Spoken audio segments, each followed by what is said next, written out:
नमस्कार, आदाब, सत श्री अकाल। अपराधों वारदातों की कहानियों में आज की हमारी जो कहानी है वो भी बहुत ही हालिया है, हाल फिलहाल की है।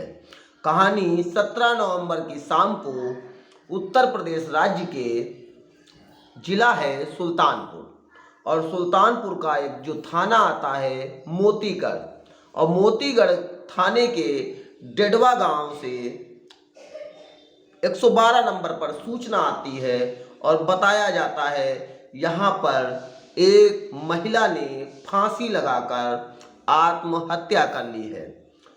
थाने पर सूचना आई थी, तुरंत वहाँ के हेल्का इंचार्ज मैं फोर्स के घटना स्थल पर पहुँचते हैं। पता चलता है जो महिला फंदे पर लटकी है उसको उतारा जाता है, और उतारने के बाद उसकी नस और सांसें चलना बंद हो चुकी थी, जबान बाहर की तरफ निकल आई थी। और बताया ये जाता है कि ये महिला जो है इसका नाम रंजना यादव है, और ये यहाँ के जो बीडीसी सदस्य हैं, ब्लॉक डेवलपमेंट काउंसिल के सदस्य, जो गांव में पंचायत के चुनाव होते हैं उन पंचायत के चुनाव में प्रधान के साथ बीडीसी का भी चुनाव किया जाता है।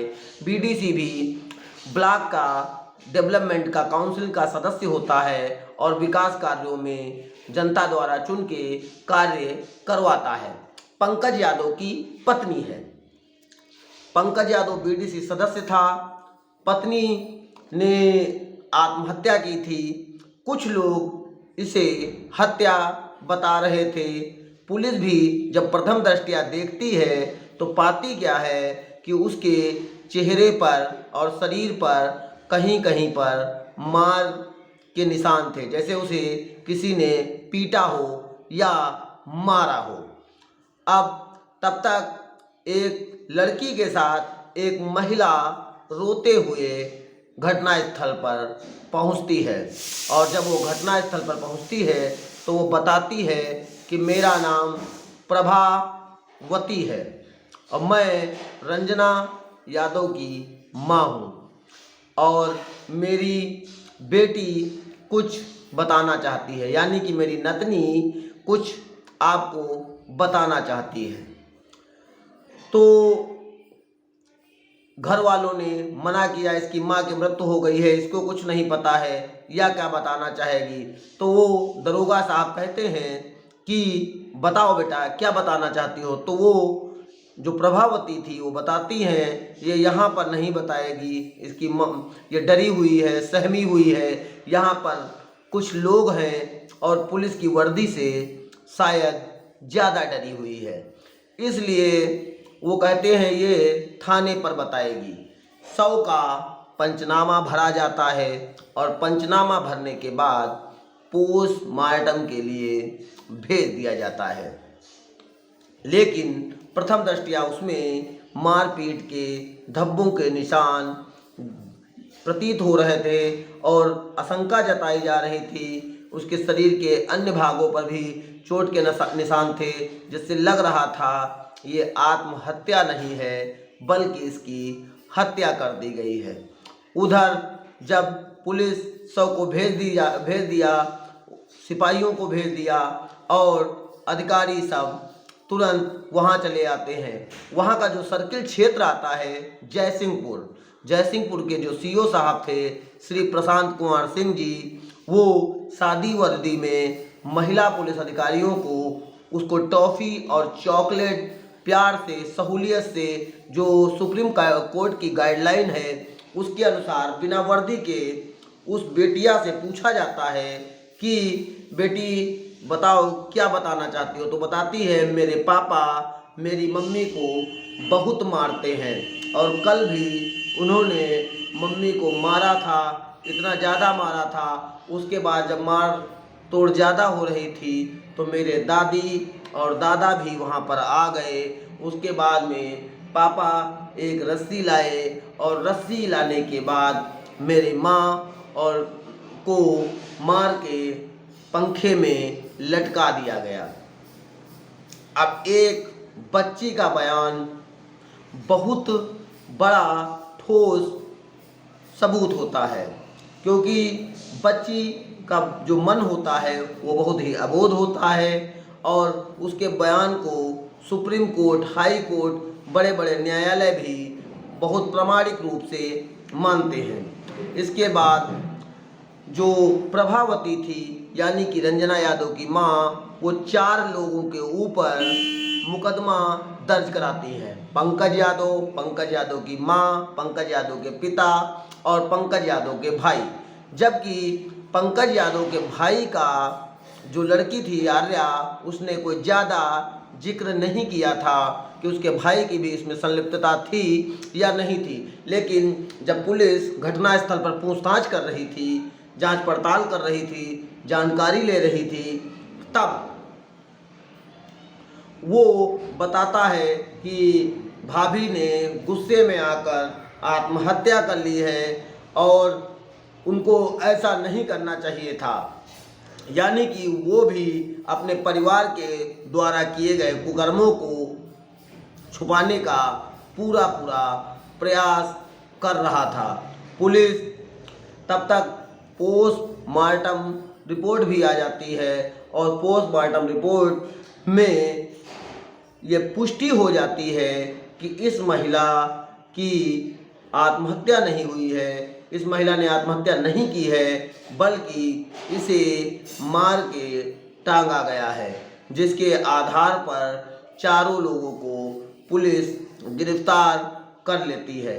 और उधर प्रभावती बताती हैं कि मेरी बिटिया की शादी 2016 में हुई थी और 2016 में पंकज यादव 2015 में बीडीसी चयनित हुआ था। गांव का बीडीसी सदस्य था, सम्मान था, इसकी गाड़ियां चलती थी, पैसा वाला था। तो मैंने सोचा कि मेरे पति का देहांत हो गया है, इसलिए मैंने सोचा कि इसकी अगर शादी हो जाएगी इससे तो हम लोग भी सही से हमारी बिटिया जीवन यापन कर पाएगी। लेकिन पंकज यादव शराब का बहुत ही आदी था, आए दिन शराब पीकर वो घर आता था और शराब पीने के बाद मेरी बेटी को मारता पीटता था।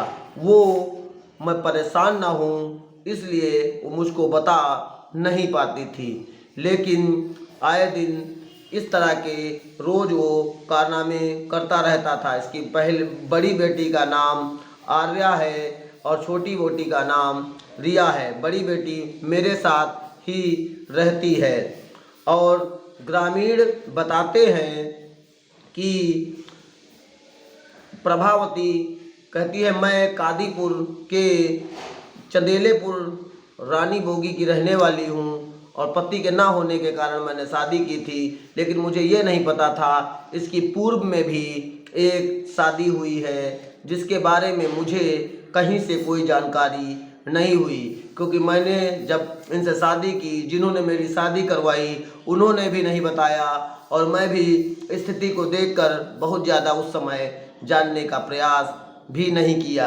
लेकिन जब पुलिस ग्रामीणों से इस बारे में इसकी जानकारी निकलवाती है तो जो आगे सामने आता है वो आप भी सुनेंगे तो आश्चर्यचकित हो जाएंगे, अचंभित हो जाएंगे और आप सोच नहीं पाएंगे कि क्या वो व्यक्ति असलियत में ही दहेज लोभी था या निर्दयी था या मानसिक प्रताड़ना देने वाला था या पत्नी को परेशान करने वाला था।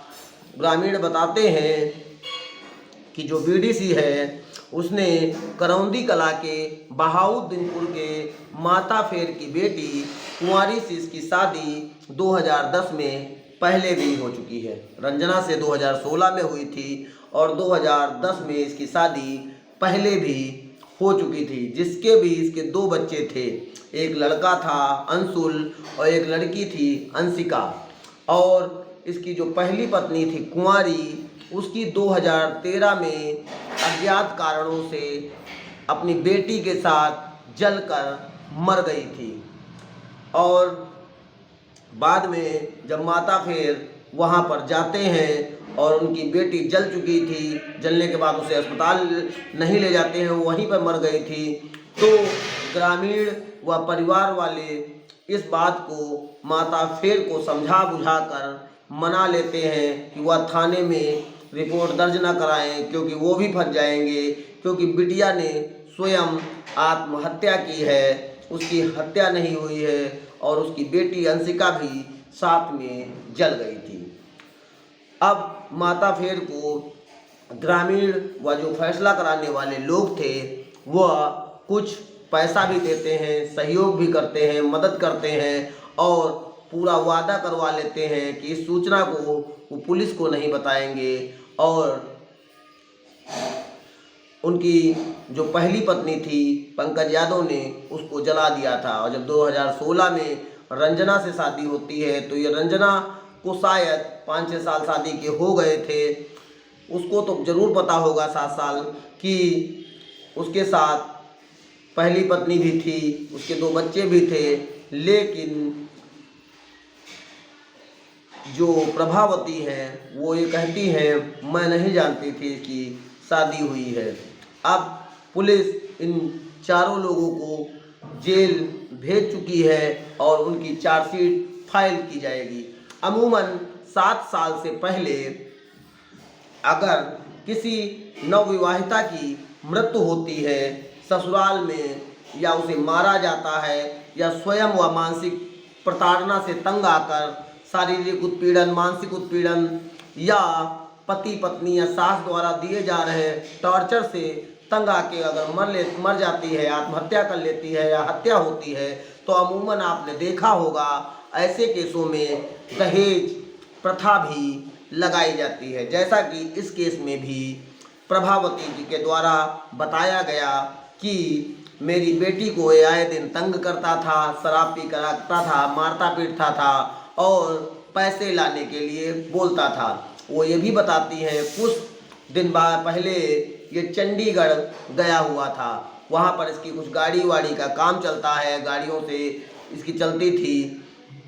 तो चंडीगढ़ में जब तक रहा तब तक मेरी बेटी थोड़ा सही रही, लेकिन उसके आने के बाद ग्रामीण भी बताते थे और प्रभावती भी बताती थी ये आए दिन मार धार करता था, पीटता था और शराब पीने के बाद वह इतना बहसी हो जाता था कि ग्रामीणों के समझाने के बाद भी ये नहीं मानता था और पत्नी को इतना मारता था कि गांव वाले भी इसकी निर्दयता की गवाही खुलकर दे रहे थे। इन्हीं सभी साक्ष्यों, तथ्यों और जो फॉरेंसिक टीम बुलाई गई थी उस फॉरेंसिक टीम से इसके शरीर पर जो निशान थे उनकी फ़ोटोग्राफ्स ली जाती है। और जब इसको मारा गया था तो उस पे मारने के टाइम इसने अपने बचाने के लिए जो संघर्ष किया था उस संघर्ष में इसके पूरे शरीर पर मिट्टी लगी हुई थी। उस मिट्टी को भी जांच के तौर पर, सबूत के तौर पर, साक्ष्य के तौर पर लिया जाता है। और इन्हीं सभी तथ्यों, आधारों और सबूतों के आधार पर पुलिस इस केस की तफ्तीश, जांच पड़ताल कर चार्जशीट कोर्ट में फाइल की जाएगी और इन लोगों को दहेज प्रथा के जुर्म में जेल भेज दिया गया है। आज की हमारी घटना में आप देखेंगे कि कभी कभी महिलाओं के साथ शारीरिक, मानसिक जो टार्चर होता है, दहेज लोभी या कुछ निर्दयी पति ऐसी मानसिक रूप से, शारीरिक रूप से प्रताड़ना देते हैं। और कभी कभी तो सास, ससुर, नंद व घर वाले कुछ ऐसे परिवार होते हैं वो नई दहेज के चक्कर में नवविवाहिता को गला घोंटकर हत्या कर देते हैं, साजिशें रच देते हैं। और कभी कभी महिला स्वयं तंग आकर आत्महत्या कर लेती है। लेकिन कुछ केसों में आपने देखा होगा कि वो लोग इन्वॉल्व भी नहीं होते हैं और ससुराल से, मतलब मायके से जिसकी बेटी मरी होती है वो तब पर भी अगर 7 साल पूरे नहीं हुए हैं तो दहेज प्रथा का इल्ज़ाम लगा देते हैं। और इल्ज़ाम लगाने के बाद पुलिस भी इन सब केसों में पड़ना इसलिए नहीं चाहती क्योंकि अगर वो किसी का नाम निकालती है या जो अभियुक्त बनाया जा रहा है, जो घर वालों के द्वारा बताया जा रहा है, उसका नाम हटाती है, तो कहीं ना कहीं वो भी उसमें दोषारोपित होती है। वो तो कोर्ट में जब वकील उनका केस लड़ेगा तो साक्ष्य व तथ्यों के आधार पर, सबूतों के आधार पर उसको बचाया जा सकता है। लेकिन इन सभी केसों में दहेज प्रथा आज के समाज का बहुत बड़ा अभिशाप है। जहाँ पर ऐसे कृत्य होते हैं, जहाँ दहेज के लिए महिलाओं को, नवविवाहिताओं को सताया जाता है, डराया जाता है, धमकाया जाता है, मारा जाता है, पीटा जाता है, शारीरिक व मानसिक रूप से टॉर्चर किया जाता है, प्रताड़ना दी जाती है, ऐसा न किया जाए। क्योंकि आप अगर किसी के बेटी के साथ, किसी की बच्ची के साथ इस प्रकार का कृत्य करते हैं तो आपकी भी बेटियां हैं, वो भी किसी घर की बहू होंगी। और जो पति अपनी पत्नी की निर्ममता पूर्वक उसका आदर सम्मान न करते हुए उसको टॉर्चर करते हैं, उसको प्रताड़ना देते हैं, और आज हमारे सबसे समाज का जो कुप्रभाव है ये शराब के नशे में व्यक्ति क्या कर रहा है, क्यों कर रहा है, कब कर रहा है, किसके साथ कर रहा है, वो शायद कल्पना नहीं कर पाता। और ये शराब ऐसे कृत्य करा देती है, गुस्से में जो व्यक्ति करने के बाद शायद पछताता है, लेकिन अब पछताए होत का जब चिड़िया चुन गई खेत। तो पछताने से पहले ही आपको सतर्क रहने की आवश्यकता है, जागरूक रहने की आवश्यकता है, सावधान रहने की आवश्यकता है, और दूसरों को भी सतर्क और सावधान करने की आवश्यकता है। इस कृत्य से शिक्षा लेते हुए हमें सभी भाई बहनों को इस कृत्य से बचाना है। हमारा मकसद कहानी सुनाना नहीं, बल्कि आपको क्राइम से बचाना है। जय हिंद, जय भारत, नमस्कार।